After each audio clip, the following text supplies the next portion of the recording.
నేను doctor Shakuntala Ghosh, senior consultant ENT and director Sreerama ENT care centre. ఈరోజు నేను chewing gum or bubble gum తింటే దానికి సైడ్ ఎఫెక్ట్స్ ఏమొస్తాయి, ఎందుకు అవి చేయకూడదు, ఏమేం ప్రాబ్లమ్స్ రావచ్చు దీనివల్ల, దాని గురించి మాట్లాడతాను. సో చూయింగ్ గమ్ కొంతమంది పిల్లలకి ఎస్పెషలీ టీనేజర్స్ వాళ్ళకి అట్లా అలవాటు ఉంటుంది. చూయింగ్ గమ్ తింటాం తెలియకుండానే వాళ్ళు ఏంటంటే నవ్వులుతూ ఉంటారు అండ్ ఏంటంటే అవి చాలాసేపు అట్లా నోట్లో పెట్టుకొని అట్లా చూయింగ్ చేస్తూ ఉంటారు. సో దానివల్ల ప్రాబ్లమ్స్ ఏం రావచ్చు. ఒకటేంటంటే అది ఎక్కువ చూ చేయటం, దాంట్లో అది కంటిన్యూస్గా చేయటం వల్ల ఆ జాకి ఎక్సెస్ స్ట్రెయిన్ పడతాయి.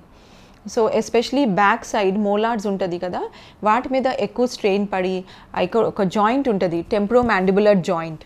ఆ జాయింట్ని ఎక్కువ మనం ఎక్సర్సైజ్ చేస్తూ ఉంటాము ఆ చూయింగ్ మూవ్మెంట్స్ వల్ల.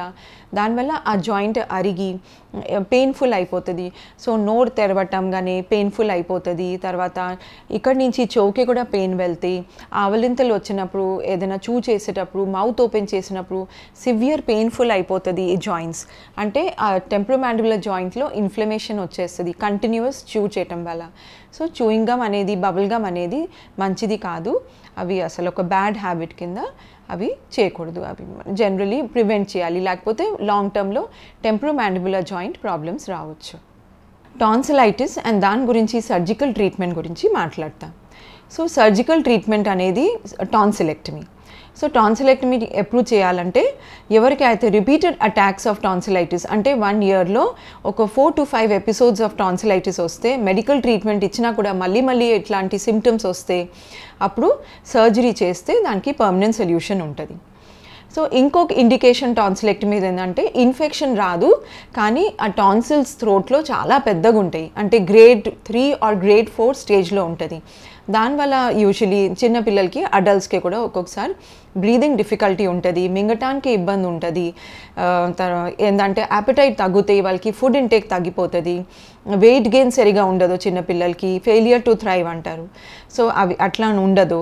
సో ఆల్సో స్నోరింగ్ ఉంటుంది, మౌత్ బ్రీదింగ్ ఉంటుంది. సో ఇట్లాంటి ఏదైనా సిమ్టమ్స్ కనిపిస్తే మెడికల్ ట్రీట్మెంట్ ఇచ్చి అవి కూడా తగ్గపోతే టాన్సిల్స్, అప్పుడు సర్జరీ చేయాలి. ఆ సర్జరీ పేరు టాన్సిలెక్టమీ. ఆ టాన్సిలెక్టమీ ఆపరేషన్ చేయడానికి కొన్ని విధాలు ఉంటాయి.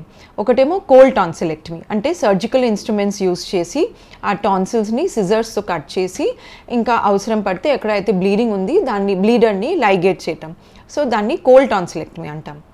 Second is bipolar or diathermy tonsillectomy. అంటే డయాథర్మీ అని ఒకటి ఇన్స్ట్రుమెంట్ ఉంటుంది, దాంట్లో కరెంట్ ద్వారా హీట్ క్రియేట్ అవుతుంది ఆ డయాథర్మీ టిప్స్ మధ్యలో. సో దాని ద్వారా ఆ టాన్సిల్ని డిసెక్ట్ చేయవచ్చు.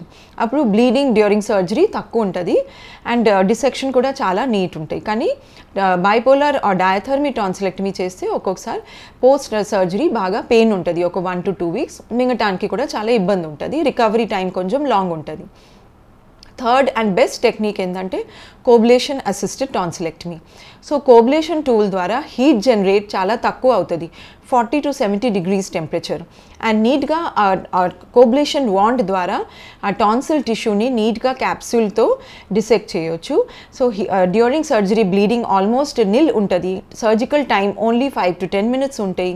సర్జరీ తర్వాత హీలింగ్ కూడా చాలా ఫాస్ట్గా ఉంటుంది. విదిన్ 1 week ఆ పెయిన్ అనేది తగ్గిపోతుంది, మొత్తం మానిపోతాయి. అండ్ చిల్డ్రన్ ఉంటే వాళ్ళు తొందరగా స్కూల్కి జాయిన్ అవ్వచ్చు ఒక 1 week రెస్ట్ తీసుకొని. అడల్ట్స్ అయితే వాళ్ళు వర్క్ ప్లేస్కి వెళ్ళొచ్చు 1 week తర్వాత. సో సర్జికల్ కాంప్లికేషన్స్, బ్లీడింగ్ కానీ పెయిన్ కానీ ఇవన్నీ కూడా చాలా తక్కువ ఉంటాయి ఈ టెక్నిక్తో. అది best technique coblation tonsillectomy. So surgery తర్వాత ఏమేమి ప్రికాషన్స్ తీసుకోవాలి.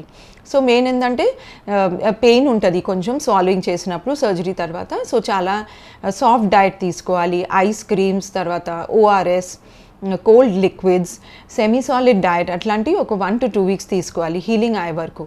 నార్మలీ అడల్ట్ పేషెంట్స్కి హీలింగ్ 2 weeks పడతాయి, చిన్నపిల్లలకి యూజువలీ 1 week to 10 daysలో హీల్ అయిపోతుంది.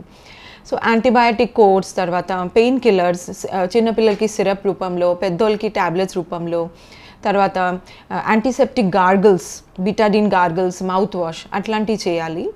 అండ్ అఫ్కోర్స్ హార్డ్ ఐటమ్స్ తినకూడదు, అట్లాంటి కొన్ని ప్రికాషన్స్ తీసుకోవాలి. చల్లటి గాలికి ఎక్స్పోజ్ అవ్వకూడదు. 2 weeksలో మొత్తం హీల్ అయిపోతే అప్పుడు నార్మల్ వర్క్ చేయొచ్చు, డ్యూటీకే అండ్ స్కూల్స్కే కూడా వెళ్ళొచ్చు.